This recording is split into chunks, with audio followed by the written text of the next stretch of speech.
At long last, the patience is over, and now we can finally get back to the top 10 or top 5 series. What's up? This is Red Knight 1 here at your service. And today, we are going to do top 5 so favorite minigames. Now, to let you know though, this is my personal top 5 so minigames. And if you like these minigames, that's great. So this is going to be the next part for the top series. Why don't we get started and let you know what are the top 5 so minigames I like or picked. Number 5.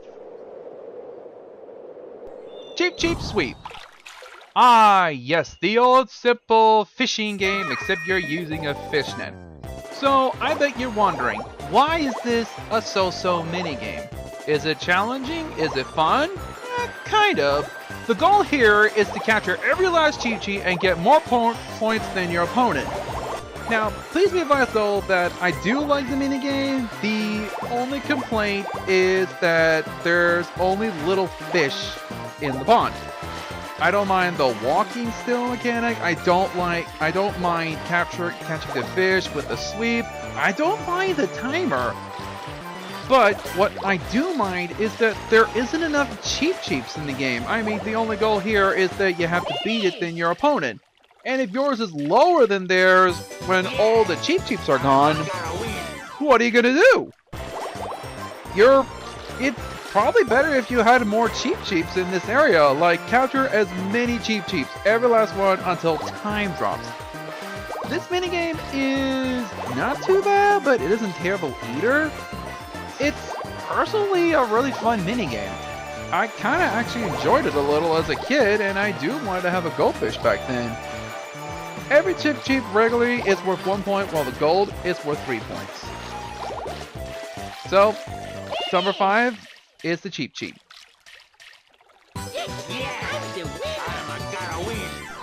Number 4.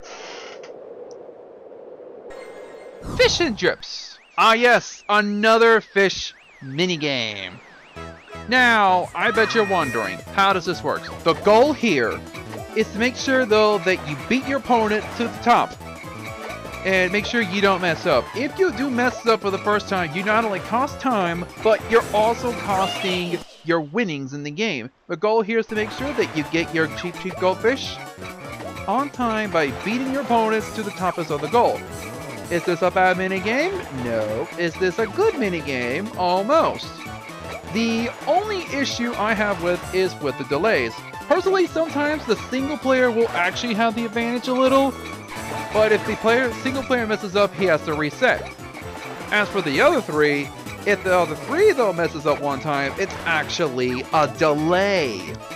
So I would personally say though it would be more efficient though it's whoever hits the highest point before time runs out and whoever has the most water in this kind of mini game. So that way it would be a little more fair and see whoever gets the fastest. Number 4, everyone, is Fish and Drips. Not bad mini game, not hard, just a so-so. Number 3. Blame it on the crane. Ah yes, another so-so minigame.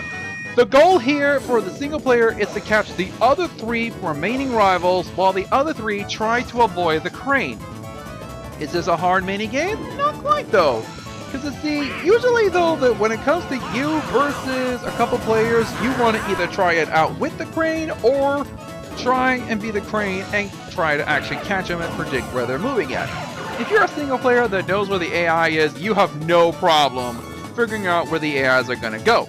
But, however, if you're a ball, you want to outwit the AI. If it's a player versus player, it's actually a reversal and try to see who would outwit the most. You're playing a little more strategic, but however, though there are shy guys to try and mess up the player, so you don't want to actually get caught. In my defense, it's sort of a so-so minigame. I nearly got into it though, but I almost kind of hate it first and always trying to get caught. A lot though, and not thinking more strategically.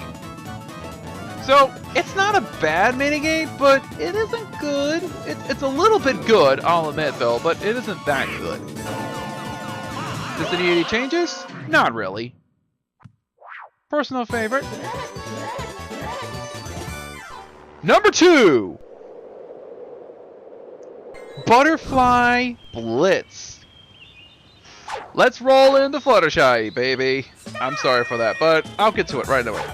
Butterfly Blitz is all about trying to get the most points. Whoever has the highest points in the game is the winner. Your goal here is to catch nothing more but just butterflies. It's simply easy. It's a really fun game. It's not a bad game. It's a little bit of a good mini game though. I just wish it has a little more emphasis on a bit of more challenging, like if you mess up and you want to get some points to try and recollect what you missed. The goal here is to simply get more points. Yellow butterflies are worth 1, red butterflies are 2, and blue butterflies are 3.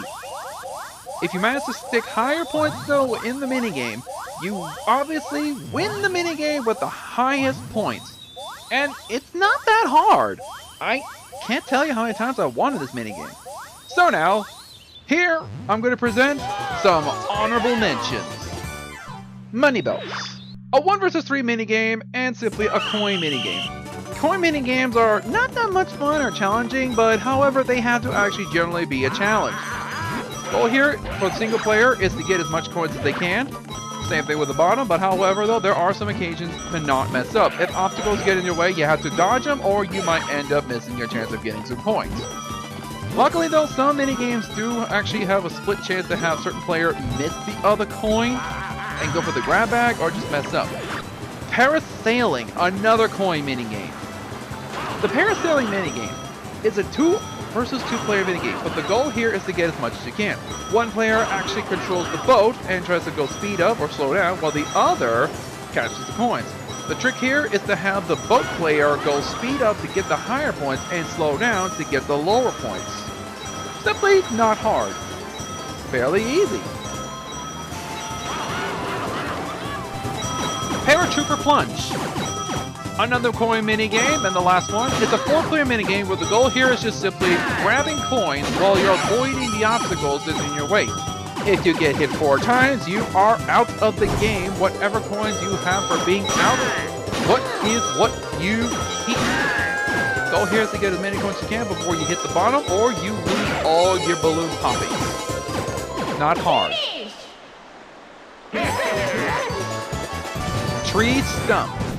Now, please put your pitchforks down, listen to what I have to say about my opinion. The goal here is for one player to try and avoid the other 3 very slow moving vehicles, while one player tries to avoid the stumps. It's a so-so minigame, a little unfair due to the fact though that it has to do with 45 seconds. Any player can grab a banana and avoid getting caught and not putting into a pit trap. Trace Race. Another simple, easy mini game here. The goal here is just simply follow the line though and make sure you make your way to the end. It's not much fun. I mean, it's not that hard though. I mean, it's kind of challenge. It's not that challenging. It's slow. It's easy. It does not get much nerfs or buffs, but it does get a little buff fixed later in the other mini games. Your only goal here is to try and get the highest points than your rivals by simply trying to get the perfection as you want it. The closer you are, the winner you be. Chain Chomp Fever. This minigame put me in a lot of struggle here. The goal here is to make sure you don't touch Chain Chomp, or fall into a pit, or touch the lava walls. This minigame is a little difficultly challenging, but it's so hard to do. I put this as a so-so minigame. It would have been in the worst minigame, but it's not in the worst minigame. It's challenging, it's fun, but it gets into the so-so honorable mention. I would have put this as one of the so-so minigames, but however, it's not. Of course, it's a little difficult though. I mean, Chain Chomp will actually hit a wall and then be stunned, but if it decides not to hit a wall, it will come back around. What makes it more challenging in difficulty is that you got players running around and you don't want to touch the flame or Chain Chomp or fall off the map. If you do, you're out of the game. And apparently, you will have a harder time trying to get your prizes. A lot. Your only strategy here is to lure Chain Chomp into a wall. Hopefully it will get stunned and hopefully you don't get caught in a dead end.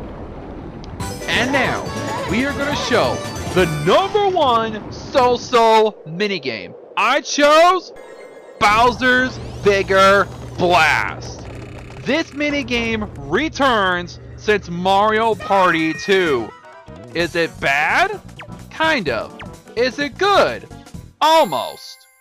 This minigame returns because this minigame is based on luck. It's the old classic style of a Mario Party 2 minigame where you have to actually push down the plungers and hopefully you get a dud. But if you actually get the wrong one, and I mean you get the wrong one, Bowser's clock will go clocking down and you will be out. I mean, I kind of miss the old classical voices in there. In Mario Party 4, in my opinion, it would have been so classical. I mean, what happened? I mean, literally, what happened to the usual?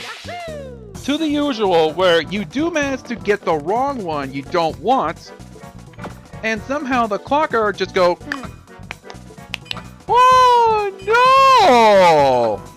I mean, I just wish they actually run the speed back more or do something a little meaner, like pretend it's a dud, but it's not. It's actually the real deal, or you pushed the plunging dud one, but it pretends to go boom on you and they decided not to boom you by being a troll.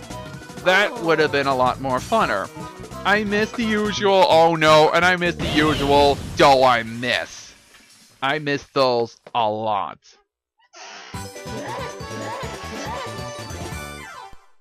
For that being said though, that is enough for my personal top 5 so-so minigames. So, next time though, we're gonna have a 2-part clip.